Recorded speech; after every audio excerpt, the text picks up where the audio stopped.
Let me tell you, I never thought my snowblower would become the most controversial thing on my block. But here we are because nothing says welcome to the neighborhood. Quite like getting threatened with a $500 fine at 6:30 in the morning by a woman wielding her phone like the torch at the Olympics. Yeah, that happened. Picture this. I'm Ethan Warner. I've lived in Meadowbrook Heights for 3 years, Grand Rapids, Michigan, a nice place with snow up to your knees half the winter, and an HOA that could have doubled as the IRS for how closely they watched every move. Most days I kept my head down. Lawn was pristine, shutters colonial blueies, the approved shade, because there's a 47-page rulebook for this place. Garage doors closed, garbage cans hidden. I play by the rules. All of them. That morning, though, the only thing on my mind was getting the driveway cleared before work. So I cranked up my electric snowblower, which is quieter than most microwaves, and started pushing snow. And then came Barbara Whitmore, vice president of the HOA, 52 years old, haircut like she demanded to speak to every manager in a 5-mile radius. Face set like she'd been chewing lemons since birth, marching across the frozen street straight at me. She didn't even bother with good morning. Just, Ethan Warner, though, you know what time it is? As if I'd woken the dead. I told her it was 6:30, like always after snowfall. I had to be at work by 8. Barbara just raised her phone in my facetched bin recording the disruption and launched into a monologue about section 12-point-something of the covenant. You can't use power tools before 8, she said. I explained, calmly, that snow removal equipment was specifically excluded. I'd even checked before buying my machine. Didn't matter. She threatened me with a formal complaint and a $500 fine per violation. Do the math, she said. Then she spun around and stomped back to her identical house. Only hers had sage green shutters instead of blue. Standing there, snow melting in my boots, I felt that particular burn in my chest because I'd done everything right, but somehow I was still the villain. My wife, Sarah, wasn't even surprised. She's had it out for you since she dinged us for the house number plaque being half an inch too high, she said over coffee. And Sarah was right. Barbara was looking for reasons. So I did what any self-respecting engineer would do. I set out to prove her wrong. First, I called him back up. At work, I told my friend Marcus about it, and he said, my brother-in-law does sound engineering, could measure your snowblower's noise for you. Yes, please. Enter Jeff Kowalski, a sound engineer with a truck full of pro equipment and zero patience for HOA nonsense. Electric snowblower? That's quieter than church mice, he laughed. He offered to measure it at 6:30 a.m. sharp, the exact time I'd been using it. That Saturday, with another 4 inches of fresh snow, Jeff showed up before sunrise. He was every bit as laid back as I'd hoped, beard more gray than brown, notebook in hand. After a quick cup of coffee in my kitchen, we went outside and he set up his sound level meter. He took readings at every possible spot me driveway, the sidewalk, property lines, even closest to Barbara's house. The snowblower hummed along, no drama, just steady and quiet. After 30 minutes, Jeff opened his laptop and showed me the numbers. Ambient noise was 45 decibels. My snowblower was 68 at the operator's spot, 55 on the sidewalk, 52 right by Barbara's property line. City rules allowed up to 65 decibels before 7 a.m. Your snowblower is quieter than 2 people talking, Jeff said. He printed an official report, certifications and all. If you need an expert witness, call me. No charges, let me know how it turns out. With that ammo, I was ready for the HOA board hearing. It was everything you'd expect: folding tables, bottled water, and a sense of self-importance thick as the Michigan snow. Barbara presented her case, complete with shaky phone video of my snowblower. I countered with the actual rules in Jeff's sound report. The board members flipped through the papers, eyebrows climbing.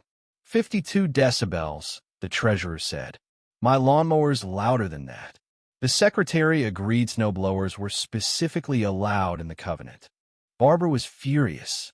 The spirit of the rule, she shouted. But you know what? For once, facts actually won. The board dismissed the complaint, no fine, case closed. Or so I thought. Because, of course, that wasn't the end of it. Over the next few weeks, Barbara bombarded me with more violation notices, trash cans supposedly left out. I had time-stamped photos, a car on the street. It was my neighbor's son, Christmas lights allegedly not the right white they were. Each time, I documented, responded, and the board dismissed her complaints. But she kept going, escalating every step. Someone even filed a false city complaint saying I was running an illegal auto repair shop.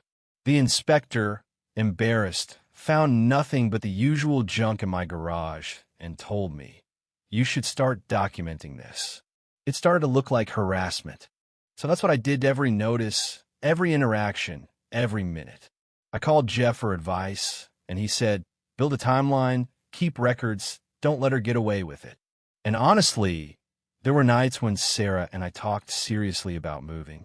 If we leave, she wins, I said, and she'll just do this to someone else. But what else could we do? Then came a last straw, big March snowstorm.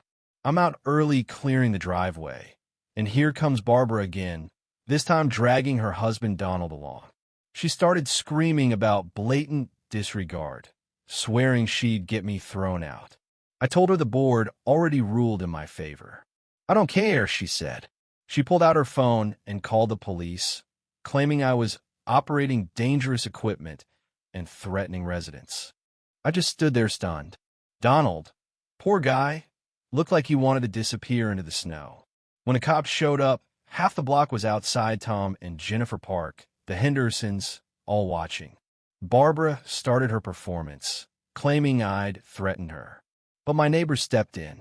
He's been nothing but polite, Tom told the officers. Jennifer said, she's constantly watching their house. It's creepy. Even Mr. Henderson spoke up, saying he'd seen the whole thing. Barbara was the one screaming, not me. The officers listened, took statements, and finally told Barbara, false police reports are a crime. Are you sure you want to maintain this story? She faltered, but kept insisting she felt threatened. The officers didn't arrest anyone but warned her, if we get called out here again for this, there will be consequences.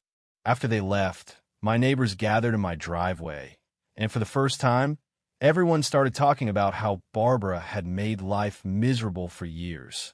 We decided enough was enough. It was time to act together. The next HOA meeting was packed. Tom Park submitted a formal complaint against Barbara, backed by nearly a quarter of the homeowners. He read off the list: over 30 households with bogus violations, false reports, a year of harassment. Even the board secretary had started to notice. And then the twist officer Rodriguez from the incident showed up at the meeting. He backed up our account, confirmed Barbara's false report, and said plainly, if it happens again, charges will be filed. The board finally acted. After a tense vote, Barbara was removed as vice president. Gone. Just like that. Her face was white and red and shaking with rage, but she had nothing left. Within weeks, Barbara's house was up for sale. Word got around her husband filed for divorce, couldn't take it anymore. She moved back to Ohio. The new family that moved in, the Torreses, were a breath of fresh air, friendly, normal, excited to be part of the community. The HOA, with new leadership, put new checks in place so no one could abuse the rules like Barbara had. Jake Torres even bought the same Snowblower I had, and we'd wave to each other, two dads out early on a snowy morning, not a care in the world. That summer, for the first time, the neighborhood actually felt like a community. Tom Park organized a block barbecue. The board stopped acting like mall cops, and people started looking out for each other instead of watching for violations. Even property values went up. And then karma came calling. I got a letter from the prosecutor's office. Barbara had been charged with filing a false police report, pled out to probation and community service. Sarah looked at me and said, she got off easy. Maybe. She lost her house, her marriage, her spot on the board, her reputation. That's not nothing. Did she learn anything? I doubt it. But she couldn't hurt us anymore. So what's the lesson here? Here's what I learned. Sometimes painfully late, standing up to petty tyranny isn't about rage or revenge, it's about facts, about refusing to let the loudest, angriest person win just because everyone else is tired. It's about documenting everything, leaning on your community, and trusting sometimes stubbornly that truth still means something. In a world that runs on outrage and opinion, numbers cold, boring, undeniable still have power. The day I fired up that Snowblower again next winter at 6:30 on the dot, and Jake waved from across the street, I felt genuinely free. No more threats. No more angry neighbors with phones. Just two guys doing what neighbors do, in a place that had finally remembered what community was supposed to mean. Now, I'm not saying the world's fixed, or that every HOA tyrant gets what's coming. Some people never change. But sometimes, all it takes is one quiet Snowblower, one objective measurement, and a neighborhood that decides enough is enough. That's how you beat a bully. That's how you take back your street. So, let me ask you, where do you draw the line between enforcing the rules and abusing power? Ever had a neighbor like Barbara? Tell me your story below. I want to hear, because maybe, just maybe, the real change starts with all of us not staying quiet.